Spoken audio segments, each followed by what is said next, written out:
છે સહયોગી તૃપ્તિ કપૂરિયા. તો માહિતી લઈએ. તૃપ્તિ, ગુડ મોર્નિંગ. કઈ રીતે જોઈ રહ્યા છે આજે બ્રોકરેજ હાઉસીસના ક્યાં છે રિએક્શન્સ? ગુડ મોર્નિંગ ચાને નો ડાઉટ ઘણું લાંબુ લિસ્ટ હું શોર્ટમાં પતાવવાની કોશિશ કરીશ. શરૂઆત આપણે એક્ચ્યુઅલથી કરશું. તો ખાસ કરીને આપણે જોયા કે ગઈકાલે જે રિઝલ્ટ આવ્યા ત્યારબાદ મિશ્ર બ્રોકરેજ રિપોર્ટ આવતા જોવા મળી રહ્યા છે. HSBC તરફથી હોલ્ડ રેટિંગ છે. લક્ષ્યાંક તેમને 2650 પ્રતિ શેર કર્યા છે. અહીંયા તેમનું કહેવું છે કે ક્વાર્ટર 3માં કંપનીના વોલ્યુમ્સ જે છે અનુમાન મુજબ મજબૂત જોવા મળ્યા છે, પરંતુ માંગમાં ધીરે ધીરે સુધારાની પણ તેઓ અપેક્ષા રાખી રહ્યા છે અને FY27 માટે ખાસ કરીને FY26થી પણ વધુ ગાઈડન્સની તેઓ અપેક્ષા રાખી રહ્યા છે. HUL પર જેફરીસના રિપોર્ટ પર નજર કરશું. અહીંયા બાય રેટિંગ છે. લક્ષ્યાંક તેમને 2850 પ્રતિ શેર કર્યા છે. અહીંયા તેમનું કહેવું છે કે ખાસ કરીને યુનિફાઈડ ઇન્ડિયા રણનીતિ પર મેનેજમેન્ટને અહીંયા વિશ્વાસ લાગી રહ્યો છે અને આવનારા સમયમાં પણ તેઓ એક સારા પ્રીમિયમ સેગમેન્ટ પર વધુ ફોકસ આપવાની તેઓ અહીંયા વાત કરી રહ્યા છે. ત્યારબાદ નજર કરશું કોલ ઇન્ડિયા પર. અહીંયા HSBC તરફથી હોલ્ડ રેટિંગનો રિપોર્ટ છે. લક્ષ્યાંક તેમને 380 પ્રતિ શેર કર્યા છે. અહીંયા તેમનું કહેવું છે કે મજબૂત FSA વોલ્યુમ્સ અને ઓક્શન રિયલાઇઝેશનથી ક્વાર્ટર 3ને અહીંયા સપોર્ટ મળતો જોવા મળી શકે છે. ત્યારબાદ નજર કરશું ભારત ફોર્સ પર. અહીંયા અલગ અલગ બ્રોકરેજ રિપોર્ટ આપણી સમક્ષ આવતા જોવા મળી રહ્યા છે. જેફરીસ તરફથી અહીંયા આપણને રેટિંગ અપગ્રેડ થતા જોવા મળ્યા છે. તેમને ખરીદારીની સલાહ આપી છે. લક્ષ્યાંક તેમને વધારીને 2150 પ્રતિ શેર કર્યા છે. અહીંયા તેમનું કહેવું છે કે ક્વાર્ટર 3માં કંપનીના એપિટા મજબૂત રહ્યા છે. વાર્ષિક ધોરણે દરેક સબસિડરીઝનું પ્રદર્શન ખૂબ જ મજબૂત રહ્યું છે. ખાસ કરીને US ટ્રક સાયકલ્સ બોટમિંગ્સ અને ડિફેન્સ મોમેન્ટમ અહીંયા યથાવત જોવા મળી રહ્યું છે. CLSA તરફથી ભારત ફોર્સ માટે નજર કરશો. અહીંયા રેટિંગ એમના તરફથી પણ આપણને અપગ્રેડ થતા જોવા મળ્યા છે. હોલ્ડ કર્યા છે. લક્ષ્યાંક વધારીને 1705 પ્રતિ શેર કર્યા છે.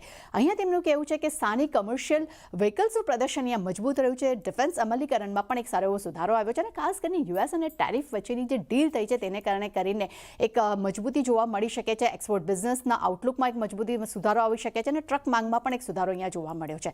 નોમુરા તરફથી નજર કરશો તો ભારત ફોર્સ તરફથી અહીંયા ભારત ફોર્સ માટે તેમને ન્યુટ્રલ રેટિંગ આપ્યા છે. લક્ષ્યાંક તેમને 1884 પ્રતિ શેર કર્યા છે. અહીંયા તેમનું કહેવું છે કે ડિફેન્સ સેગમેન્ટમાં ખાસ કરીને એક સારો એવો સુધારો જોવા મળ્યો છે, જેને કારણે કરીને ક્વાર્ટર 3માં કંપનીની આવકના અનુમાન મુજબ જોવા મળ્યા છે. ઇન્કરેટ પર નજર કરશું. અહીંયા ભારત ફોર્સ માટે તેમને હોલ્ડ રેટિંગના રિપોર્ટ આપ્યા છે. લક્ષ્યાંક તેમને 1843 પ્રતિ શેર કર્યા છે. અહીંયા તેમનું કહેવું છે કે કંપનીના સ્ટેન્ડઅલોન EPSમાં QOQ ધોરણે 6%થી વધુનો એક સારો એવો સુધારો જોવા મળ્યો છે. ભારત સેલ્સમાં પણ સારો એવો ઉછાળો જોવા મળ્યો છે અને સૌથી ઇમ્પોર્ટન્ટ હતું એ છે US ક્લાસ 8ના નંબર્સમાં પણ આ વખતે અહીંયા રિકવરી જોવા મળી છે. ત્યારબાદ નજર કરશું ટાટા મોટર્સ પર. અહીંયા ટાટા મોટર્સ કમર્શિયલ વ્હીકલ પર નોમુરા તરફથી બાય રેટિંગનો રિપોર્ટ છે. લક્ષ્યાંક તેમને 547 પ્રતિ શેર કર્યા છે. અહીંયા તેમનું કહેવું છે ખાસ કરીને બસ પ્રોડક્શનમાં જે ઇમ્પેક્ટ આવી છે તેને કારણે કરીને ખાસ કરીને FCF ગાઈડન્સ અહીંયા તેની પર એક નેગેટિવ ઇમ્પેક્ટ આવી છે, પરંતુ ખાસ કરીને કરંટ યર 2026માં તેમાં એક નોર્મલાઇઝેશન થવાની પણ તેઓ અપેક્ષા રાખી રહ્યા છે. ત્યારબાદ નજર કરશું HUL પર. ખૂબ જ પોઝિટિવ નંબર્સ આવ્યા છે. બ્રોકરેજ રિપોર્ટ પણ અહીંયા આપણને પોઝિટિવિટી ધરાવી રહ્યા છે. નોમુરા તરફથી ખરીદારીની સલાહ છે. લક્ષ્યાંક તેમને 6000 પ્રતિ શેર કર્યા છે. અહીંયા તેમનું કહેવું છે કે ઓપરેટિંગ મજબૂત જોવા મળ્યું છે. અમલીકરણમાં સુધારો જોવા મળ્યો રહ્યો છે. ઓવરઓલ પોઝિટિવ બ્રોકરેજ રિપોર્ટ તેમના તરફથી જોવા મળ્યો છે. જેફરીસ પણ અહીંયા ખરીદારીની સલાહ આપી રહ્યા છે.